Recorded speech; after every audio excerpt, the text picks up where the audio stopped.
ఈరోజు వినాయక విగ్రహాల ప్రతిష్టాపన మండప నిర్వాహకులతో శంషాబాద్ డీసీపీ ఆఫీస్లో Shamshabad zone DCP B Rajesh garu, additional DCP K Purnachandra Rao garu మరియు Shamshabad division ACP V Srikanth Goud garu, RGIA inspector K Balaraju garu, RGIA sub ఇన్స్పెక్టర్లు, మున్సిపల్ కమిషనర్ మరియు ఎలక్ట్రిసిటీ డిపార్ట్మెంట్ వారు పాల్గొనడం జరిగింది. మండల నిర్వాహకులకు శంషాబాద్ డీసీపీ గారు పలు సూచనలు చేయటం జరిగింది. వారికి ఉండే సమస్యలను కూడా తెలుసుకోవడం జరిగింది.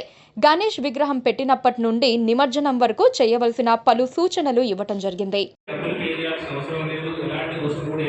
ఎందుకంటే మీరు ఆ ఇంటిమేషన్ ఇస్తేనే నాకు అక్కడ ఏం జరుగుతుందో మాకు తెలుస్తుంది. మీరే అంటే ఇప్పుడు రీసెంట్గా జరిగే ఇన్సిడెంట్కి సంబంధించి మున్సిపల్ కమిషనర్ గారు ఉన్నారు, తర్వాత ఎలక్ట్రికల్ వాళ్ళు వస్తారు, అందరు వస్తారు. కాబట్టి ఆడ ఏ బందోబస్తు చేసుకోవాలి, ఏ విధంగా మనం ముందుకెళ్ళాలి, ఏ విధంగా ఎలా